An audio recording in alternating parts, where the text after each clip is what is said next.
Frontier Fighters.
Frontier Fighters, the daring and courage of a handful of brave pioneers who made the West safe for the generation of today.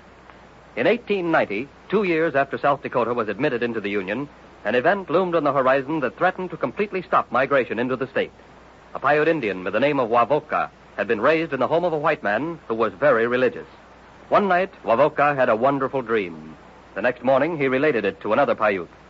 I stood in the presence of God, tall chief, and God said to me, "Go teach the Indians in all the lands the better ways of living. Tell them to be more peaceful, to live without stealing or lying or murdering.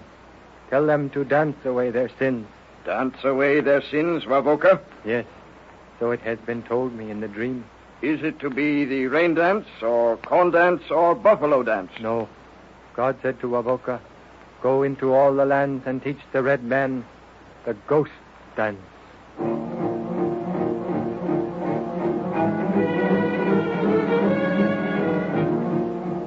In Wavoka's dream, there was a mixture of old Indian customs and the new religious ideas of Christianity. Everywhere this new teacher went, he was welcomed.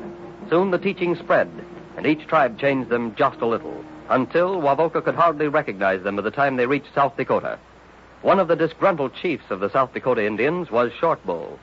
For years, he had been looking for something that would appeal to the Indians so he could lead them in a general uprising against the whites. He recognized the teachings of Wavoka as the way. Returning to the Pine Ridge Agency, he immediately set himself up as a messiah. He would not teach the ways of peace, but war. His message would be death to the whites. Have not the agents on the reservations worked bad medicine against the red man? Has he not placed around our necks a yoke? Has he not robbed the Indian of his birthright and heritage, taken his land, stolen his food, lied to him and deceived and tricked him? If you will throw off the white man's yoke, follow me. I will teach you the ritual of the ghost dance. I will place upon each one of you a magical, holy shirt. I will teach you the sacred chants of this new religion. And then, when each of you has become a messiah, all who try to harm you will fall dead in their tracks. When we have learned the ghost dance and wear the holy shirt, we will move off the cursed reservations and once again hunt the buffalo in the Badlands. And every pale face who lifts his hand against the red men must die.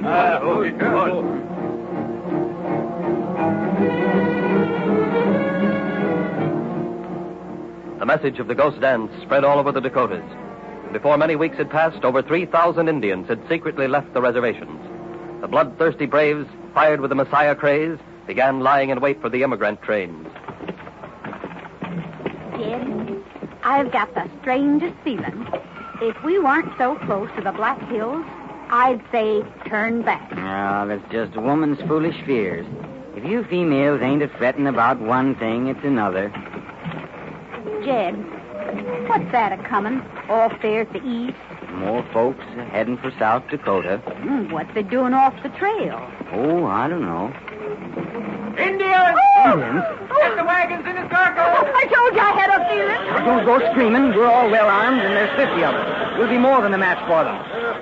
There's hundreds of redskins are coming, lickety-split.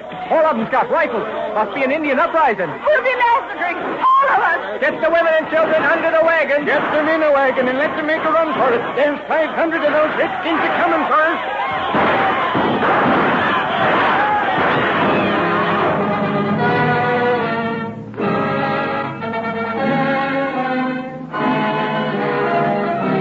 Outrage followed outrage. By threats, intimidation, and massacre, the Red Men stopped the flow of immigration into South Dakota. The situation took a sudden turn from serious to critical, with the news that... Mr. Governor, Sitting Bull has just joined forces with Short Bull. Bigfoot is being implored to take up the tomahawk. In another month, every Indian in the Dakotas will be on the warpath. We must act at once. This Messiah craze has gotten out of hand. There's only one man who has ever put the fear of God into these redskins, General Nelson A. Miles, and I'm going to ask the government at Washington to send him to South Dakota.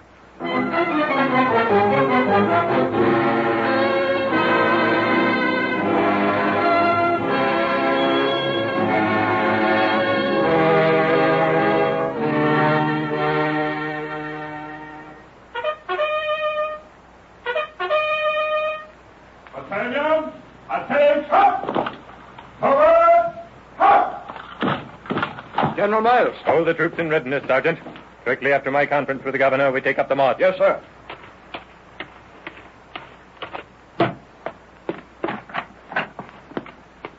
The governor expects you, General Miles. You're very welcome, sir. Thank you. General Miles, Governor. Oh, yes, come in. Your Excellency. General Miles, I don't believe I have to apprise you of this critical situation. Unless we can get these Indians back on their reservations, this state has no future. We look to the migration of farmers, miners, and cattlemen to build up our population. But the overland routes must be kept open. I believe I know the temper of the Red Men. Let me have one decisive battle, and their leaders will be ready for a powwow. And I leave the entire affair in your hands. But one thing is certain. This Messiah outbreak, this maniacal uprising, must be put down. I give you my word it shall. And, Mr. Governor, South Dakota has a future.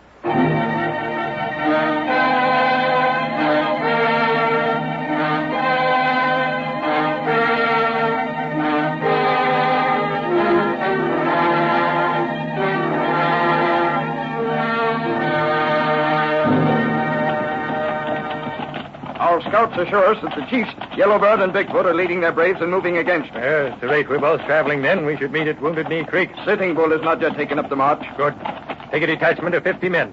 Get to Pine Ridge Reservation and arrest him and his leaders. Yes, sir. If your information is correct, before sundown tomorrow, there should be a pitched battle at Wounded Knee Creek.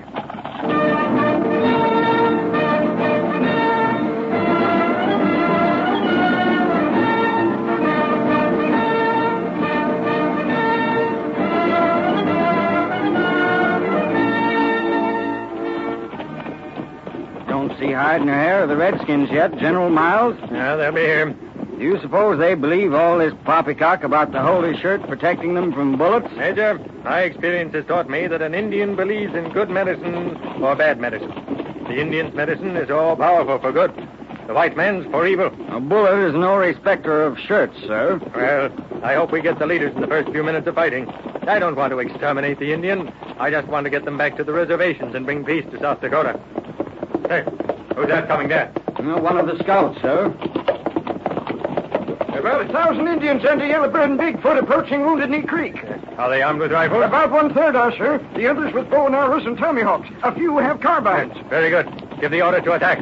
We'll cross Wounded Knee Creek first and take the fight into their ranks. Yes, sir. Ready for attack! Ready for attack! Charge!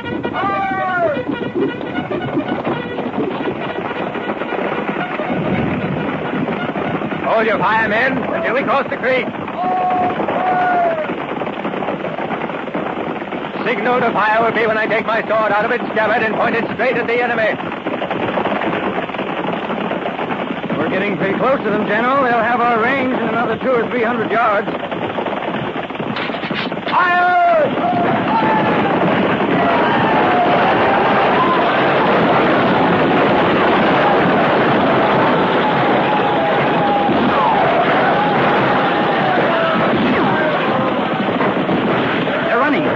Go! Yes, I guess the holy shirt has lost its powers of protection. Poor devils. Sergeant, Give the order to stop firing. My General, you've got 1,000 redskins right in the palm of your hand. I've not come to South Dakota to destroy the red men. Safeguard and preserve them. Save them from themselves. We must never forget, Major, that while these Indians may be troublesome at times, they are wards of the government, children of the great White Father in Washington. A rider to see you, General Miles. Oh, what is it, Corporal? General, I've just come back from Grand River. Sitting Bull is dead. Who killed him? The soldiers you sent to arrest him were fired upon by Sitting Bull's followers.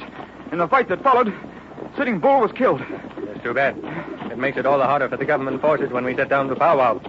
The Indians will think I sent the soldiers to kill the great chief. That's all I have to report, sir. Very good. Yes, sir. Well, powwow we must have. Sergeant, sir. Send Indian scouts under a flag of truce to all the redskins in the Badlands. Tell them that General Miles wants to sit down with them and smoke the pipe of peace.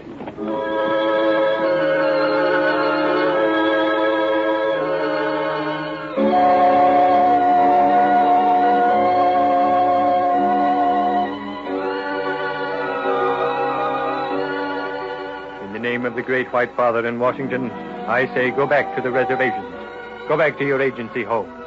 I give my word, which has never been broken with my Indian brothers, that you will have good food, kind treatment, and forever live in peace and plenty. This is my word. I have spoken.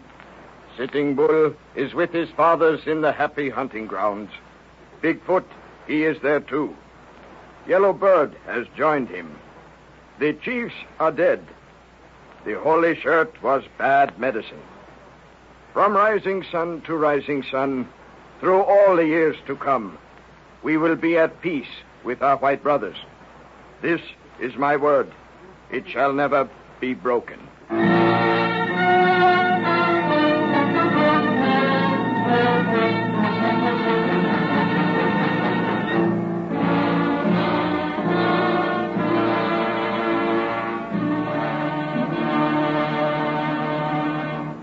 Thus ended the last armed Indian trouble in the state of South Dakota.